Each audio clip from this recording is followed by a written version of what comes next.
It's Slate Night, the Film Fan Podcast. Now, here are your hosts, Corey and Mason.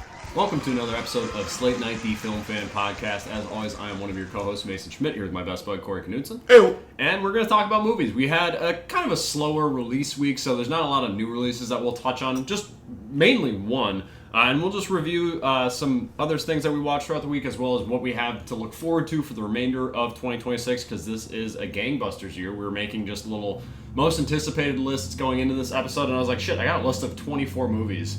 That's more than the amount of weeks that we have left in this year, so pretty excited about that. But other than that, Corey, how you been, and what are we going to be drinking today? A little Kona Big Wave this morning. Yeah. It's always great if you're not wasted the day is. It's 11 a.m. and you work in I do. 3.5 hours. I do. If I had more of these, I'd be drinking more of them. But I brought one for each of us. Just a nice little...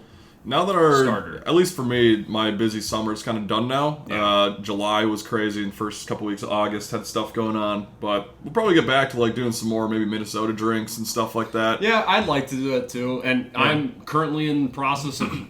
My summer has died down a little bit, but taking over like all those like different activities or events I had to go to of like weddings and stuff. I'm doing a home renovation project. So maybe in the next like month and a half, you'll see us in a new studio. Something that me and my father-in-law are really going to cut into later on this week. Took a bunch of time off of work, which I'm happy and excited about for just that alone. But also a lot of demolition right now. So it's kind of hairy and scary because if you can't tell by everything about me, I'm not a handyman. Know nothing about anything. And it's me finding stuff in my basement, sending a photo to my father-in-law who owns a construction business. He's like, yeah, you're fine. Keep going. And I'm like, okay, thank you. And so it's just... a bumbling idiot and a savant just working in my basement I'm just going to be his hands, and whatever he says, I'll do. That sounds bad. Yeah, what the fuck? Yeah, he's in charge. You He's in gonna call charge. him daddy or what? No! Stop! I'm happy he doesn't watch this. But Dan is the man, so I'm really excited to have him help me out with the basement. And then, yeah, in a month and a half or so, we'll have a new studio. He's cool. And we also, coming up soon here, we'll have regular season football, but we had the Hall of Fame game this week. And it was fucking incredible. I was just at work like, yeah, I'll hop in here and there when I can. And it was a really good game, first of all. It was great seeing Carson Beck and Haynes King playing. Blew my expectations out of the water. When you find out Arizona and Carolina are playing in a Hall of Fame game, I'm like, what is this? But it was a high-scoring game with two quarterbacks. I was like, whoa, they're just kind of cutting the shit up. Seeing Carson Beck drop a 60-yard dime to his receiver and then immediately getting tagged by a strong safety at the 30, I'm like, this is why I'm fucking here. Yeah, we're so back. Football falls right around the corner. There's going to be some good stuff coming up. And we have, August is typically a slower release month for movies, but there are still, when we talk about our most anticipated, there are some movies this month that I'm actually really excited about and looking forward to. But to get into what we watched this past week, the one new release, or newish release, we didn't talk about it last week releasing in theaters, and I don't know if it was the opening weekend this past weekend, but The Samurai and the Prisoner is showing in theaters, directed by Kiyoshi Kurosawa, director of Cure, which is a great little paranoid thriller horror film, as well as a horror film called Pulse, which I own and just have not watched yet. But this is based on a novel set in 16th century Japan, and it follows Lord Mishugi Araki, who, besieged in his castle, confronts mysterious crimes and allies with an imprisoned strategist Kanbei to uncover the truth of all these kind of weird things happening around his stronghold, around his castle. And this is a movie that I didn't have a lot of expectations for, and actually one of my coworkers brought it up to me this past week. He was like, he'd also seen Odyssey and Spider-Man Brand New Day. He knows that I love movies, so he was like, hey, I saw this, you need to go watch this. So I did, and it blew me away. This is a movie that feels, we talk about the Odyssey having that like tangible, like shot on location, everything looks real, like there's a lot of care put into it. You can say the same for Samurai and the Prisoner. This film feels like it was made by a different Kurosawa, Akira Kurosawa. This kind of feels like that typical traditional samurai picture, but in a lot of ways it breaks a lot of the same conventions that are established in a lot of Akira Kurosawa films, where the main character is this ruler, this lord of this kingdom, the stronghold, and he knows of this threat that's kind of passing from the west, coming in, this man named Oda, who's just conquering all, not taking prisoners, and basically Lord Mishugi, his stronghold is in this guy's warpath, and he knows that he's eventually going to come their way. So he's kind of just preparing, and the way he rules as a samurai kind of goes against a lot of samurai code, which is really interesting. So you get a lot of him acting honorably in more of like a modern sense of like, yes, I know samurai code means that I need to kill you because you besmirched me or you did me wrong and you brought dishonor upon me, so I need to kill you and take your head off with a katana while you're on your knees in front of me pleading for your life. I know that that's what's typically asked for me in this scenario, but I'm not going to kill my men. He's like, there's war, there's enough killing. I don't need to add to it with what I do here. So the movie is told in sections, which I think I went on a rant probably last year when we kept getting movies with chapters. Which this one, as soon as it did, I was like, here we go. And this is a lengthy movie. It's about 2.5 hours long. Also in Japanese, so you're reading subtitles. So I know I just turned off most of the audience that is watching this. But it's a great film. And when that first title card comes up, it says winter. And it goes through the seasons. And every season has its own kind of weird mishap or mystery that happens within his stronghold. And he has to kind of figure it out. And he goes to Kanbei, who is this prisoner that he has, the samurai and the prisoner, to get guidance on what he thinks is going on. Because this man is sitting in this dungeon for almost 10 to 12 months of the year, and he can hear about everything that's coming through the walls, and he knows kind of what's going on, and he has a good input as to what he believes is actually happening. And Lord Mashuge can go to him and get kind of almost like an advisor to him. Giving him advice, and you can see that advice bleed into Lord Mashuge's rule, I should say, of this kingdom. But I was really blown away by, one, the action. It is a very sparsely action film. Like, there are some scenes, and it's set up in like the same way of like Barry Lyndon, where you'll see soldiers or samurai just marching, and it's just like, this looks so good. But you don't get a lot of like action scenes. There's one kind of siege that happens at night, but other than that, you get a lot of Lord Mashuge just kind of recounting things and talking about the nature of things and how he wants to rule in his stronghold, while this Oda is just kind of this impending, imposing threat that's slowly making its way to him. And there's just so many cool kind of dissections of the typical samurai picture, just with how Lord Mashuge's character is written and what he believes in and how he views honor. But also this film touches a lot on Christianity and Buddhism, and how those two religions within his stronghold and within this nation of 16th century Japan kind of is handled, and the different thought processes that come from different people of different clans that work around him and work with him. And there's a statement that's kind of said throughout the movie that retreat is hell. Like, to die honorably, that brings you to paradise in the afterlife.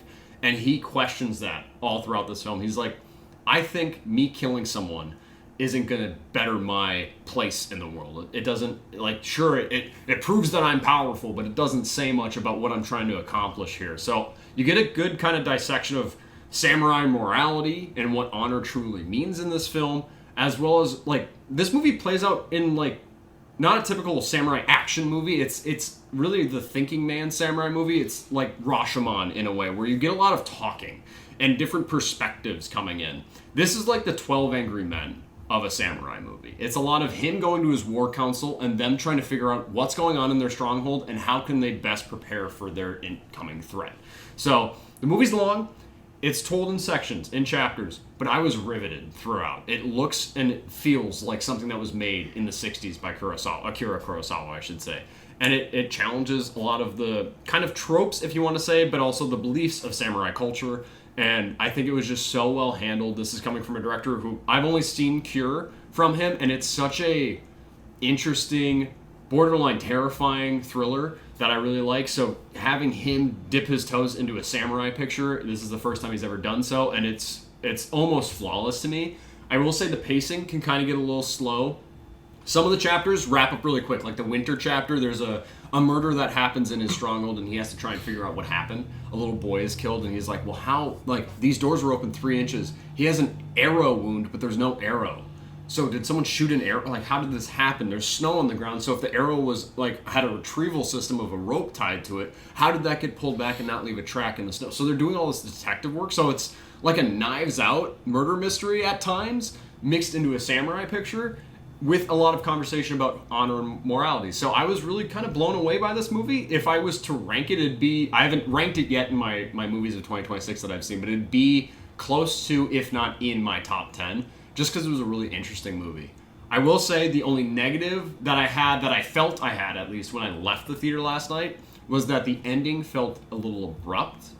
And I was just like, oh, that's it? We're not ending in like almost like a climactic battle. We just have a soldier going off into the distance. And I was just like, it feels kind of abrupt for how slow moving and methodical this movie is paced. I was like, I thought we were ramping up to something, and it doesn't necessarily. But you get the text on screen at the end, and it explains kind of the aftermath of what was going on. And I left the movie a little almost disappointed with how abrupt it ended. But as I thought about it and waking up this morning thinking about it, I'm like, I think that it is the perfect ending for this movie. One, because there are some great telling lines in the final 3 minutes of this movie with Lord Meshuggah talking to some of these men that are helping escort him somewhere. And they're talking about his rule. And they're like, hey, I need to return to the castle. My men are there. My clan are there. I need to be there because they're going to request that I'm there. I need to bring honor to my people. And Lord Murashige, I pronounce his name probably differently every time. Again, I'm a white boy from Minnesota. I'm trying my best. But this movie's fantastic. But you get a lot of important moments and important lines in those latter moments of the film where he's talking about his rule and what he wanted to achieve. And he walks off achieving that. And that's the way the movie kind of cuts to black. And I was like, I want to see it again just for those final moments even, just to see that impact again. But I definitely recommend this movie. Granted, it's 2.5 hours in Japanese, subtitled, but it's a great samurai film. Like I said, not to be pretentious, it is the thinking man's samurai movie because it is a lot of dealing with bigger themes, not just, I'm going to go into a war slashing people at the neck with a katana. It's a lot of, what does that bring about? And I think that you get a lot of interesting kind of betrayals. There's one kind of mystery that lingers throughout his stronghold that I was, just based on the characters I was introduced to at that point in the movie, I was like, I feel like it's probably this character. I don't know the reasoning to it, but I think it's probably just this character just based on like the way movies play out. And I ended up being right, so that kind of disappointed me, but the reasoning for why this character was doing things, I was like, that makes sense, and it works really well. So, it's a long movie, but I think it is really exceptional. I hope that once I finalize my ranking for top 10 this year, that it's at least in my honorable mentions, if not higher. It's a great film. So, I'd recommend it to you because I think you would really like it, and it inspired me, we'll talk about it a little bit later, to buy Akira Kurosawa's Ran, because I've never seen that movie. And now I'm just like, I kind of want to revisit some samurai films. Rashomon is my favorite Akira Kurosawa movie, so I just want to kind of live in that world a little bit more and get different perspectives of samurai culture, because this film did something that was kind of wholly new to me in this movie. So I'd recommend it to you. More or less accurate than The Last Samurai?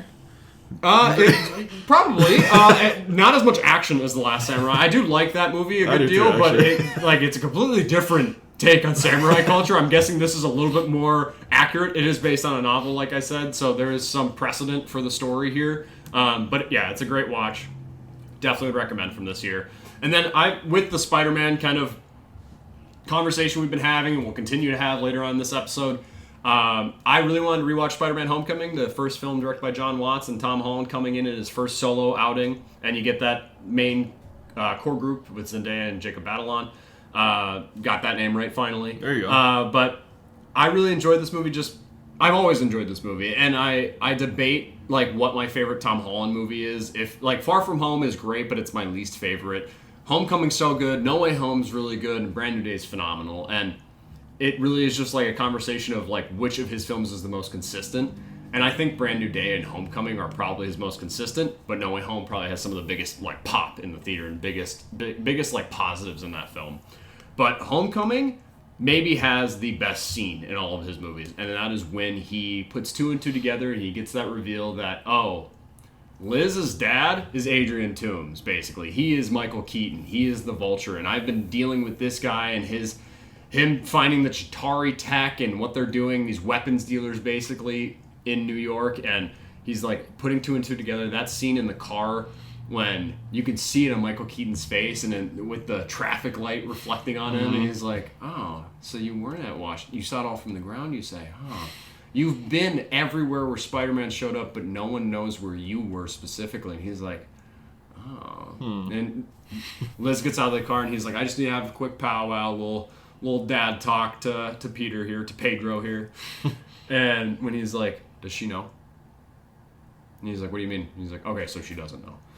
I will kill you. And I will kill everyone you love. Just like, oh my God, it's so well directed. I think that's the best moment in any of the Tom Holland films, I think. The movie's so consistently entertaining. I do think the presence of Tony Stark and Iron Man, that's kind of the one thing that, it doesn't make the movie worse. It just like, it takes it away from it just being like a Spider-Man outing.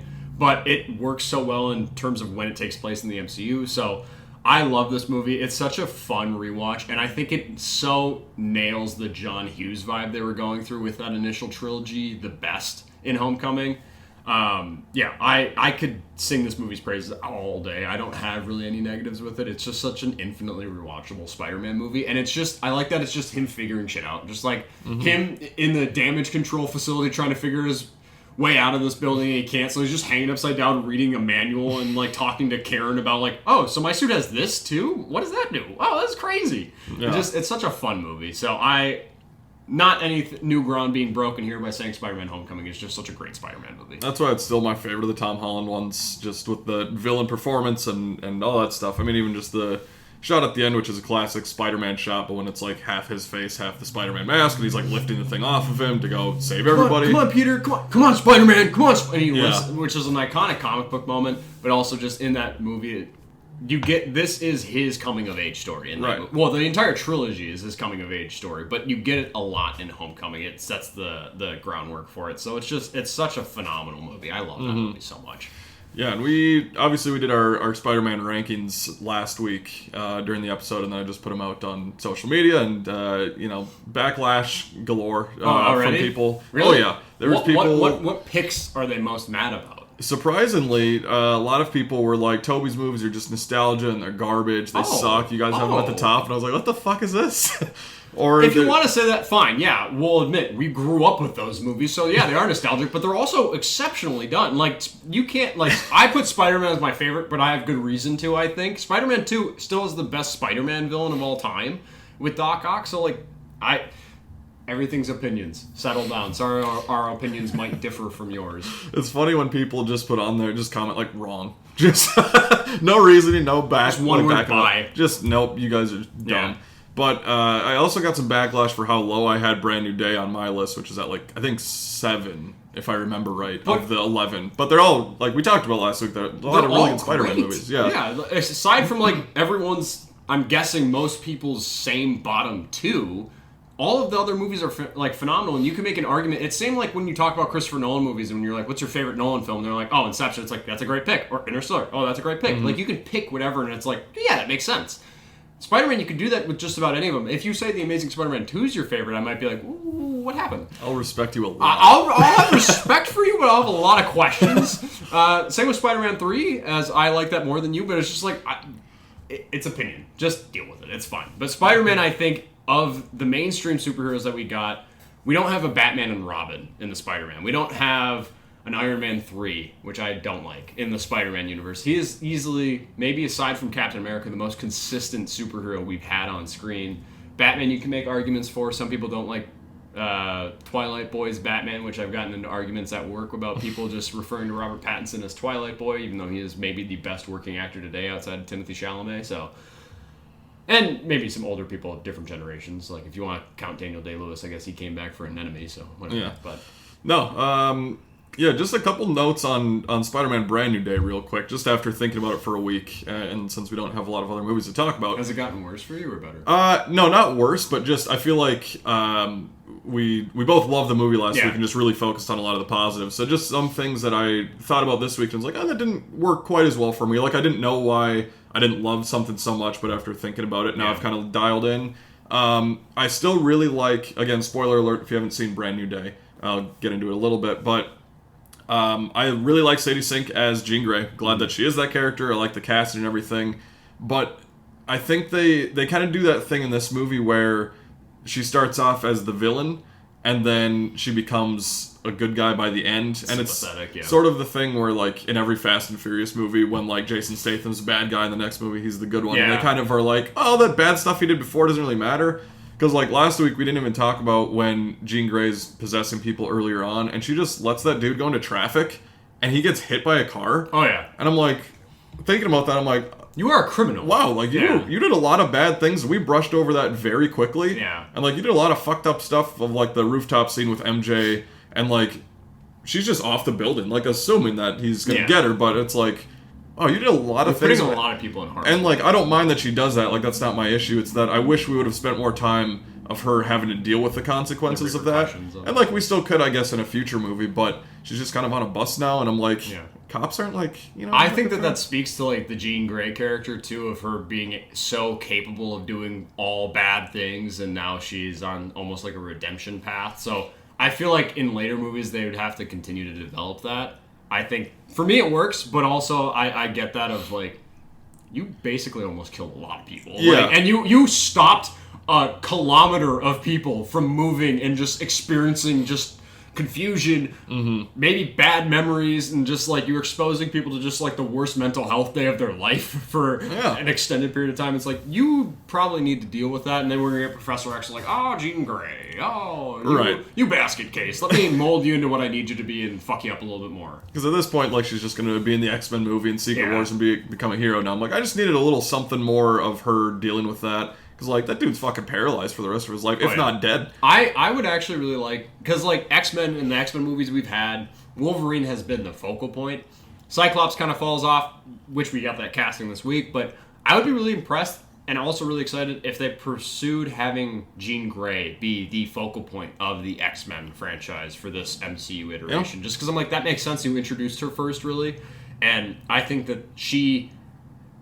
morally, and what she has going on with her is probably the most interesting for some of the X-Men characters, so I feel like that is a good lead into a team-up movie, but I get that kind of completely. Yeah, and the only other thing, and I think we sort of mentioned it, is just how the Hand was included. Yeah. I was really excited for them to be in there, and then, like, I just don't really buy that the Hand would start working with damage control. I'm like, I don't know, like, and I don't know if this is necessarily, like, the same group of the Hand from the Marvel Netflix stuff, because, like, they don't really look or act the same, I suppose. So, like, it could be a, like, offshoot group, or, like, we're inspired by them, which, like, that could win me over on it a bit, but I think it's one of the best fight scenes in the movie. I still really like that moment and everything, but those are just kind of the two things that after sitting with it for a week, I'm like, it didn't work quite as well for me. Yeah, the Hand has been a negative for me for the movie, just because it feels like we needed to have an army of a bad guy for him to go up against, just a physical threat. Since Jean Grey does have, like, that sympathetic turn in the end, and then she is no longer really the villain, and we switch to whatever, Metzger? Metzger, yeah. So I'm excited to rewatch it and just see if anything else kind of sticks out to me. I still haven't seen it for the second time. I'm trying to coerce my wife into going to the theaters with me, or it's either that or One Night Only she wants to see. So I'm like, please let me see Spider-Man Brand New Day again. Otherwise, I'm gonna see it without you, and then I'm gonna see it a third time with you. But most of your negatives, I feel like they have good grounds. Other than those, still really like the movie, though. I'm very excited to watch it again. Yeah. Speaking of One Night Only, we didn't see that this week. We also didn't see Ice Cream Man. Also, didn't see Super Troopers 3, which I had planned on watching, and I got a third of the way through the Super Troopers movies because I watched the first one this week. Which is probably the best one. Yeah, and, well, I haven't seen 2 and 3, so I guess I can't speak to them, but I'm assuming that it probably is. I'd seen a lot of different scenes and bits and pieces from this movie growing up with older brothers, too, and just friends I've watched this, but it's from the comedy troupe Broken Lizard, which I didn't really dived into their background really, but it's these 5 dudes that met in college and did just like this comedy skit, and then they started doing like some stand-up and making just little short films, and then they ended up making Super Troopers, which is really cool. It's kind of that like Jackass thing, where it's just like the buddies hanging out. And I've never loved this movie. Like, I don't think it's all that funny to me, but it's a very enjoyable watch where you're just kind of hanging out with these guys, just these bumbling Vermont state troopers that are just kind of fucking around. They're doing games of like, how many times can you say meow when you go up to pull somebody over? Yeah. Like, get out of the car, right meow. Right meow. All that stuff. And they're just like, they're... Am I saying meow? Meow? I'm saying meow. I like this movie a good deal. Yeah, and I mean, like I said, it's enjoyable. Just like I don't laugh as consistently as some other movies, like from the 2000s. Yeah. There's just more that I would kind of lean towards. But it is fun just seeing them trying to uncover this drug ring, and then they're kind of battling the local police, and that little kind of rivalry is fun.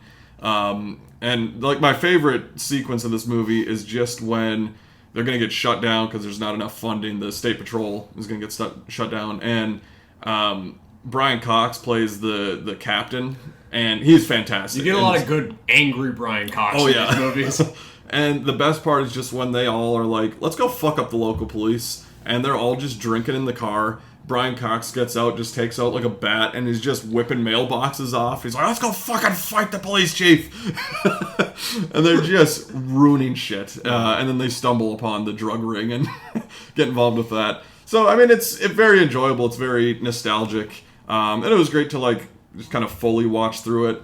I do plan on seeing, or watching Super Troopers 2 for the first time, and then going to see 3. Probably not going to be in theaters for too long, because nothing from this past week seems to have really taken off with both Odyssey and Spider-Man hanging around in there. Breaking box office records, both of those films, so. Yeah. But do you have a favorite character in that first movie, at least, in Super Troopers? I mean, Farva's always kind of he's the most memorable, maybe, of the 5 of the main guys. I love Kevin Heffernan. He's so fucking... Give me a goddamn liter of cola. Liter of cola? Do we sell liter of cola? That was, like, I watched this a lot with my brothers growing up, so we just quoted mostly Farva lines throughout. And I love the opening, like, pulling over the guys that are just high as fuck. And he's just eating all the mushrooms. Just in the back seat.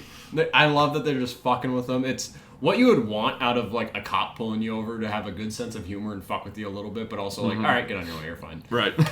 Yeah, so I'm excited to watch through the other 2 movies this week. It was just kind of a busy week for both of us, had stuff going on, so we'll try and catch up this week.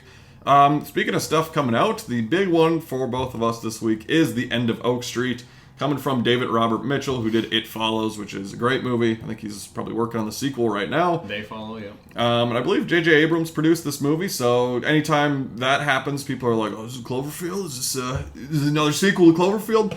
Any fucking time. Yeah, I'm happy that... I never saw Cloverfield Paradox, heard nothing but bad things. Yeah. So I'm happy that maybe just closed out those movies, which I like. The first Cloverfield and 10 Cloverfield Lane is probably better than the first one. So, well, at least it is for me. Yeah, I think it could be a room to go back to that world, but it's just funny that every time something comes out, it's like, what is it? But probably not with this one. There's just fucking dinosaurs in this thing. Anne Hathaway and Ewan McGregor. They're starring there. They're in a family in this neighborhood, and some event happens, and their neighborhood gets fucking cut off or something. Yeah. And dinosaurs come about. I don't know. I really like the trailers, and it looks pretty interesting, because it's just, I still don't really know what happens or what the fuck is going on. I like going into a movie not really knowing that. So, also, Maisie Stella's in this movie, who was in My Old Ass. She was the main girl. Oh, she was phenomenal. Yeah, so I'm excited to see her pop up in something else. A few other things this week. We have The Brink of War, which Jeff Daniels plays Ronald Reagan. Jared Harris plays Mikhail Gorbachev, Soviet leader, and they're just talking it out. I think this is an Angel Studios movie, too, which I think I saw that pop up, and that's what surprised me the most, because I was like, when is this movie coming out? And I like the cast, so I'm like, oh, hey, Jeff Daniels. Yeah, that's fine cast. It feels like an Angel Studios type of deal. Like kind of young Washington sort of thing. I heard good things about, so I'm like, do I need to watch? Yeah, we Young need Washington? to. Another one coming out is Nimrods, which if you're a Green Day fan, this one might be for you. It's about 3 buddies who are driving across the country, just a little road trip as they're trying to open for Green Day on New Year's Eve. You have Mason Thames, McKenna Grace. It's directed by Jenna Fischer's husband, Lee Kirk. Jenna Fischer's also in the movie, as is Angela from The Office. A lot of other cast in there. I really like Green Day. I feel like, again, that was like growing up with older brothers. Like, they listened to Green Day a lot, and their album Nimrod, just very iconic in that cover of like the 2 yellow circles or whatever. What was like the music you listened to the most growing up because of your brothers? If you had to boil it down to one. Probably like early rap of Lil Wayne. I just remember my like when I got my first iPod, and my brothers went on LimeWire and downloaded a bunch of illegal music. And put Lil Wayne and Mano and like FBI Young Jeezy is knocking on the door right now. And just like that early days of rap where I really got it, like old school rap too, was kind of fun. I don't know. How about you with your brothers? So we're a very white family, which I only say that because I listen to a lot of 50 Cent, which it just doesn't make sense. My oldest brother Tyler loved 50 Cent, so the music I listened to growing up when I first got like my iPod Nano and we had the shared family iTunes was 50 Cent and Slipknot. It was just the weirdest fucking conglomerate, which like speaks to how I turned out. So I don't know, just a fucking oddball. But I have so many nostalgic memories from like the Get Rich or Die Trying, and I remember my brother yelling at me for listening to his Slipknot that he downloaded on iTunes. He's like, "You don't even understand what they're saying." I'm like, "You don't either. Shut up. It's fine. They're screaming. It's good. It makes me angry in the right way." But yeah, it'd be those two. Makes me angry in the right way. In the right way. I'm doing home demolition. I need to listen to music that makes me angry enough to just fucking tear shit out. I'd probably toss on some Limp Bizkit if I was tearing down some walls. I don't know if I need to do that. Oh, I love the Biz. The Biz. If you are looking for a new family movie and you've already seen Toy Story and Moana and all that shit, we got the third Paw Patrol movie, the Dino movie. Mike Carlson is going to be very upset after his movie fights episode of saying this is the franchise that needs to die. Other people said James Bond or like Fast and Furious, whatever the fuck it was. He said Paw Patrol needs to end. He's always good to have on movie fights because it's like, all right, we got two serious contenders and then you're off the cuff weird shit. You're going to sneak a few points in there just because. Yeah. But, I don't know, the fucking dogs and the cop and Marshall and Chase. I know a few of them. Snoop Dogg is in this Snoop Dogg is in it, yeah. Paris Hilton's in it. Terry Crews. They got the A-listers. They got the A-listers in this one. And, you know, I have a very minor exposure to Paw Patrol just through my little niece and nephew. They watch it. I'll watch it with them sometimes. So I know a few of the guys. Chase is pretty cool. He'd probably be my favorite if I had to say. Is he the firefighter one? I think so. Or he's the, Is he the main cop one? I don't It's understand. either Marshall or Chase or something. They're Marshall, dogs. Marshall probably sounds like a firefighter then. Maybe. I don't know. Yeah, they're pretty cool though. I kind of fuck with Paw Patrol. Like, I kind of like them. I could get into these movies, I think. So I'm that way with like Bluey. If they ever make a Bluey movie, I'll watch that. I like Bluey. Yeah. Whenever like you have kids or like, I don't know, again, like my niece or nephew or somebody else, like whenever you have kids. Well, it's gonna look like the Toxic Avenger. Nobody wants to see what I can reproduce. So I'll watch Paw Patrol the Dino movie with other people's kids and be the fun uncle. What was the Citizen Toxie? Is that the bad one? The fourth one? James They're all Gunn? bad. Well, yeah, they're all bad. But what was the most, like, you showed me scenes of Citizen Toxie, and I was like, this makes my stomach hurt in the worst way. Like, this makes me feel sick. Yeah, we just watched that opening scene, and it's awful. Never watch any of the 5 of those movies. Even I the think new the one. remake is the most, like, palatable. But it's still not good. No. So yeah, don't revisit those. Don't revisit those. Go watch Paw Patrol the Dino movie. Or if you're like me, you're probably giving the recommendation. Don't go watch Toxic Avenger. Watch Paw Patrol instead. That's why we're here. That's why we do this job. That's why we recommend things. If you're like me and you're excited about La La Land and that movie being great, it's been 10 years since that movie came out. That's fucking insane.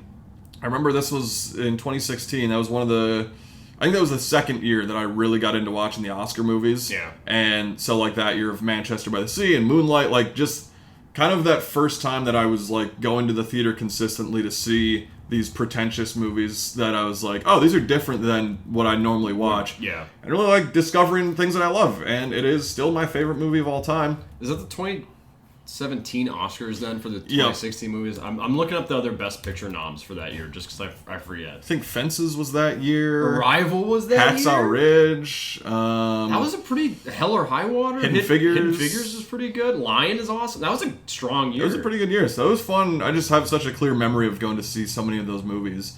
But yeah, so La La Land is coming out with 10-year anniversary, doing a re-release. I believe it's only in Dolby Cinemas. So I may have to try and find that. And I think AMC, the like Rosedale one, I think has the Dolby Cinema in there. So I would love to see that again. I try and watch that at least every year. So this may be my yearly watch of that.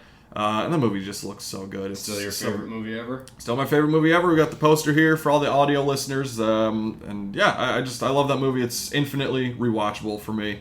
And then on the TV side of things, I forgot to mention I've still been watching House of the Dragon. Latest episode, the penultimate one last week, was great. Aegon I really like his arc. Ormond Hightower is becoming a great villain, kind of in the Ramsay Bolton role. Not quite as despicable yet, but very good just with his storyline. And we have the season finale tonight coming out. So after I get done with work, I'm going to come back and watch that. But then the week after, on HBO on Sunday, we have Lanterns premiering, which we've been excited for a long time. Yeah. Looks like a little different flavor within the DCU, getting out of this Superman, Supergirl type stuff. And that, like, James Gunn humor. It looks very different. Looks very cool. Looks like it's been described as kind of True Detective with 2 Green Lanterns, Kyle Chandler and Aaron Pierre. Very excited to check that out. So the first episode comes out this upcoming Sunday, and then it'll be a weekly thing that I'm sure we will talk about at length when it's coming out. Yeah, that most recent trailer did a lot for me. Like, I was already excited by the cast alone, but that most recent trailer just also being a 3-minute long ass trailer showing it was. I was like, I'm invested now. I'm excited to check this out when it comes out. No, I'm pumped. Moving into a physical media roundup. Before we get into that. Oh shit! Yeah, you were gonna. Since we didn't have as much to talk about this week, we're like, how can we fill out the show? And we just wanted to highlight some movies that we are excited for coming out the rest of the year. We got a lot of big stuff actually, and a lot of little things, a lot of Oscar type movies we wanted to mention. We obviously did our top 10 at the beginning of the year or right before January, but we'll just kind of highlight the end of August and fall season coming out here. So Mason, I'll let you take it away with kind of some that you're looking forward to, and then I'll kind of fill in with other stuff that I'm looking forward to. So I originally made a list of 24 movies. It's now 25 because a movie that I religiously forget about this year is The Adventures of Cliff Booth. Oh, I thought you were going to forget it again. Yeah, I just now added it. That movie is probably one of the biggest ones for me just because Once Upon a Time in Hollywood is just such a movie for me and Corey. We bond over that a lot. So whenever that comes out, I can't wait. I don't even remember the release date on that, and it's going to Netflix, and then it's also having a theatrical IMAX release for a while. So I'm hopefully going to check that out in theaters as soon as it comes out. But some of the other notable movies that I wanted to list off of this 25, I think I have like 12. Werewolf, Robert Eggers doing his shit. Love that. Wild Horse 9, Martin McDonagh again. He's going to just continue to have a very consistent filmography.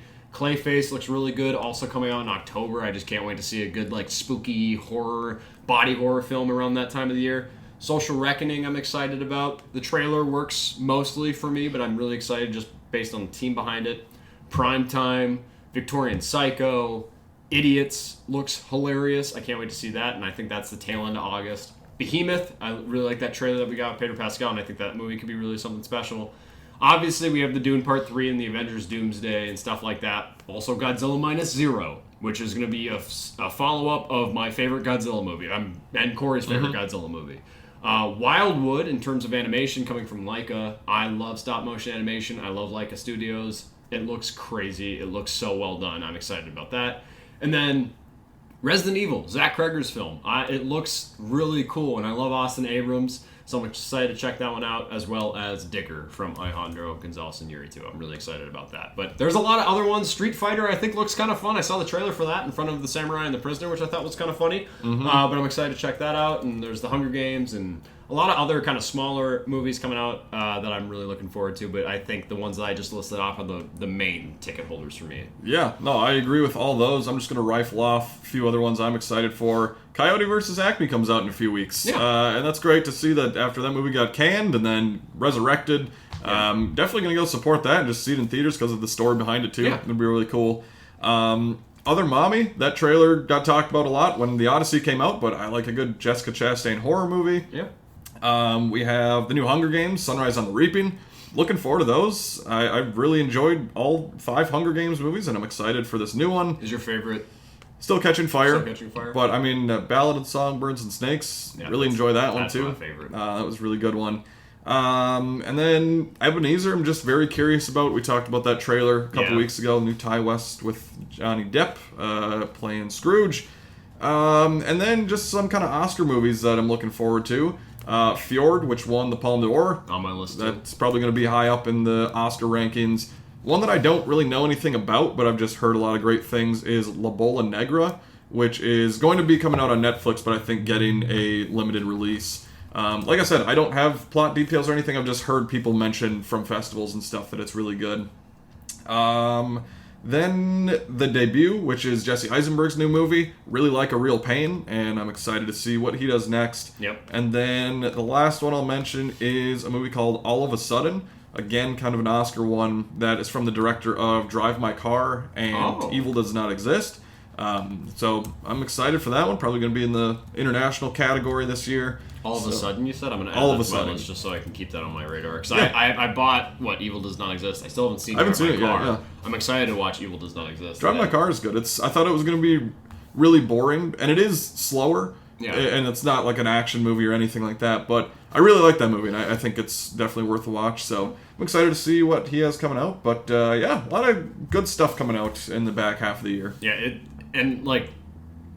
granted, we do have Doomsday and we do have Dune Part 3. Not every week we have like a big event movie like that, but we're still padded out with just a lot of shit I'm interested in checking out. So we have a really good year still on this back half of 2026 after coming off of The Odyssey and Brand New Day. Like, this 2026 box office is going to be doing real nice. Oh, yeah. So that makes me really excited.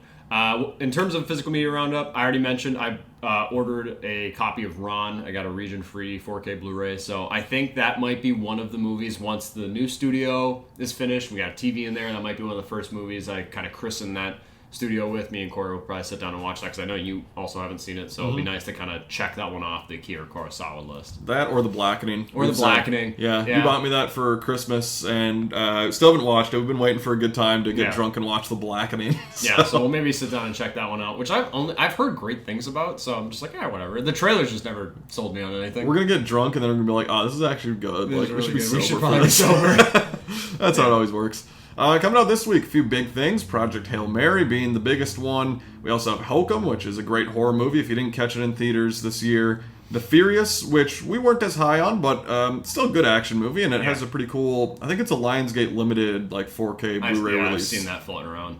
So I like the artwork on there. Tuner, Dolly, Epic, Elvis Presley in concert, Barbarian, finally getting an official 4K release all these years after. Zach Kreger, I know, had to fight tooth and nail to get this thing out there, which excited I to get don't it. know why this one specifically took so long. I will get my steelbook of it, and you will get my legal copy of Barbarian that I own. And it's a very nice steelbook, so Yeah. very, very happy that's coming out. And then New York, New York is getting a 4K release, which is Scorsese's movie. Sing Street, which I still haven't seen. That's one, again, from I think 2016 that I really need to watch. That's a really good one. That's getting a good 4K. And then a couple other older movies on 4K. We have Clear and Present Danger and Beverly Hills Cop. Yeah. Moving into movie news, this past week we had a couple of notable trailers. The big one for me, I think, is Prime Time with Robert Pattinson. You know how that looks, You know right? how it looks, right? Also, he's just existing through memes now, and that is his own type of marketing for any sort of movie he's popping up in. So I think that it looks very A24, and it looks really intense, more intense than I was really expecting from this movie. But I'm interested to check it out. I think the trailer does wonders, and Robert Pattinson, I will argue, is one of the best actors working today. So that trailer looked really good. We also had a trailer for the sequel to Violent Night, which I forget what year that came out, but I remember I, and I think my wife went and saw it at, was it the Either Highland or Grandview or something. Grandview Theater, I think. Grandview, yeah. But Very Violent, fun. Yeah, very fun Christmas movie, which I didn't really have the highest expectations for, but it was a good little Die Hard, except instead of John McClane, it's going to be Santa. Yeah. Cool. Violent Night 2, we got Kristen Bell in there as playing Mrs. Claus. Good action, horror, and some brutality in that trailer, so I might go check this one out too. Yeah, good Christmas watch. Yeah, Like, I why always not? need a good Christmas movie in theaters. Yeah, so I'm pretty excited about that, but the primetime trailer for me this week was really the big winner. In terms of some casting news, something that kind of came out of nowhere, I thought that they'd maybe be a little bit more slower with releasing some of the casting information for Marvel's iteration of X-Men, just because we had Doomsday and Secret Wars to kind of get through.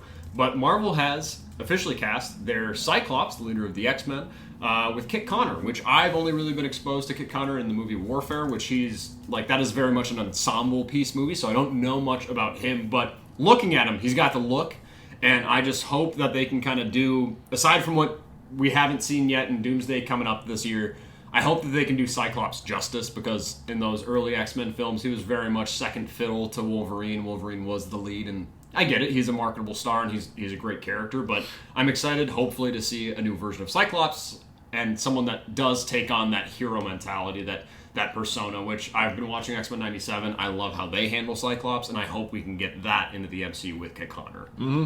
Yeah, I'm down for the casting. I know he was a voice in The Wild Robots. He played Bright Bill. Bright Bill. Yeah. So, I'm down for that. Like we talked about, Samara Weaving getting cast last week. Obviously, Sadie Sink. There's been some other rumors floating around about Kaylee Spaney, Cooper Hoffman, I've all even kinds seen of Sophie stuff. Thatcher even Sophie for Thatcher, maybe Charles Rogue. Melton, Charles people Melton as talking. Beast, yeah. So I think we'll probably D23 is actually this upcoming weekend as well, which is kind of Disney's big event, sort of like a Comic-Con type thing. I feel like they're gonna do, now that Brand New Day is out, I could imagine some X-Men stuff, maybe more another casting announcement or two, I don't know, some type of teaser thing that they're gonna do. So it'll be interesting to see. I think at D23 they might focus more on like the Disney Plus side of things. So I don't know how much casting information we'll get, but I hope we get some. And I also like the kind of rumblings going around where like Disney as a whole, whether it's Marvel or Star Wars, they're gonna slow up potentially on their production of live action series and stuff. Good. I'm like, good, make it more theatrical experiences. That's what we want, and those are typically better because we don't need an Ironheart show. We don't need a She-Hulk. We don't need like Miss Marvel. I feel bad that all those characters are female, but Miss Marvel's great. Also, Miss Marvel's fantastic. You also really hate Blade and Black Panther, and Stop. you were like the new Captain America. I don't think, like him honestly, as much. Which we don't have a big following on YouTube, admittedly, or listening to us. But I think I might be the biggest champion of a Blade movie ever. So I can't wait for that to ever happen. It's Whenever an it interesting does. theme of people that you don't like. Shut the fuck up. You over there, you quiet down. You pipe down, bud. Everyone's excited for a sequel to Jurassic World. I don't even know what the official Rebirth. I wrote jokingly Afterbirth because I think the movie is ass. Everyone's really wanting a sequel to that. I'm not. I don't really know even if people are hotly anticipating another one. But they will have to continue production without Gareth Edwards on as a director, as he has just reportedly left the project over creative differences because he probably wanted to make a better movie, hopefully. But yeah, I'm not. The only excitement and anticipation I had for the last Jurassic World movie was the fact that Gareth Edwards was there. Now that he's stepping off, and after that first movie being just so piss water, just dog shit, nothing movie, I don't know if I'm really excited. I'm definitely not excited, actually. I can confidently say I'm not excited for a sequel to this. But who knows? Maybe we'll get a good cast in there, and a new director will come in, and I'll regain some excitement because I do, after doing a rewatch or a watch through of all the Jurassic Park and World movies. I love all the Jurassic Park films. The Jurassic World movies are a little wonky, but I like the first one. So I don't know. There's still, I think, some good things that could be developed in this franchise, but I also don't need any more. And if Gareth Edwards isn't coming back, then all right, maybe I'm gone. I don't need any more. Jurassic Park is one of my favorite movies of all time. We've just been doing the same thing for a while, and I even like I like Jurassic World, the first one. I think it's pretty fun. But I'm just like we've rehashed all the plot beats we can do. Yeah. All the characters are ass, especially in the last one. I'm done with this. So if they just fucking Scrap can't scrap. I tried to say 4 words at the same time, and scrap. all of it came out at once. Fuck. Can't talk. Scram it. Yeah, if they want to get rid of it, that's completely fine by us. In terms of box office, that's mainly the big news topics of this past week. The Odyssey has officially crossed the $1 billion mark at the worldwide box office. After just 3 weeks, Christopher Nolan's epic, starring obviously Matt Damon, has earned $429.65 million domestic and $578.8 million worldwide. This is bringing his global total to a little over $1 billion. This is the first time Nolan has reached this mark since Dark Knight Rises, which is back in 2012. And it has potential to become his highest grossing film of his career. I think the only one he has to usurp at this point is The Dark Knight, which I forget the exact numbers that made. It was like $1.3 billion, I want to say. Very doable. Which, with the head of steam it's got, and like we have all of August to play into. Granted, you do have Spider-Man Brand New Day to compete with, but the fact that IMAX screenings and all that stuff is still hard to find and basically sold out for the Odyssey, everyone wanting to see it in that format, all right, I think it could potentially surpass The Dark Knight, which is crazy to think that a big 3-hour-long epic could beat over one of the best Batman movies we've ever had. In other news, we also had Spider-Man Brand New Day. Obviously, it's shattering box office records, both domestic and worldwide. I made a list of a couple of the different records that it has set, but it had the biggest domestic opening weekend ever, which I believe we hinted at before the official numbers came through. But it did surpass Endgame, getting $360 million, where Endgame had $357.1 million record in that opening week. Biggest domestic preview ever, it was 72 to 74.5 million, surpassing Endgame 60.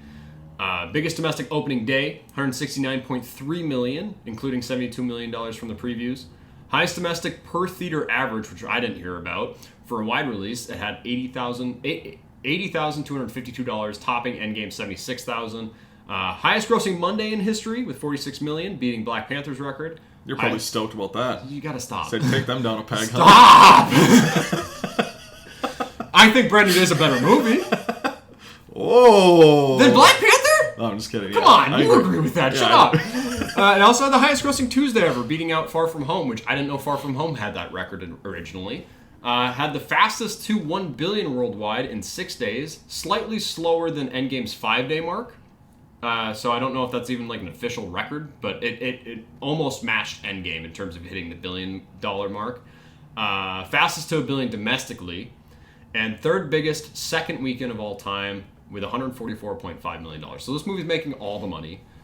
There's already conversation, well, since it's already surpassed $1 billion in almost less than 2 weeks of it being in theaters, when is it going to cross $2 billion? Is that a possibility? And I think it is. Oh, yeah. I think it could potentially outgross No Way Home, especially with the head of steam and also having a slower August to kind of compete with. It's really just The Odyssey and Spider-Man Brand New Day knocking back and forth, tit for tat, for the rest of this kind of summer as we have going into the fall and like more of the horror films and the Oscar stuff. But both movies are going to make a lot of money, and that's great for theaters. We have, $5 billion films at the box office in 2026 with Toy Story 5, these two films, and I forget the other two already. Michael and Mario. So I think we could maybe have 7. I don't know. We'll get Avengers Doomsday later on this year. That'll maybe crack $1 billion pretty easily. And then I don't know what Dune Part 3 will do. I don't know. There's some other movies coming out this year. I'm like, maybe if Michael can get to $1 billion, if Mario can get to $1 billion, I'm like, there's some other movies I think have hope could also cross that mark. So at least $6 billion films coming out this year, which is really exciting and good for the box office. It's going to be kind of a redemption arc from 2019 and matching a lot of those numbers that we had pre-pandemic. So that's really great. I've been talking a lot, and I'm going to close out this episode. That will do it for today's episode. Thanks for joining us for another episode of Slate Night, the Film Fan Podcast. In film, it's not just about what's on screen. It's also about who's next to you in the theater. From Mason and I at Slate Night, that's a wrap.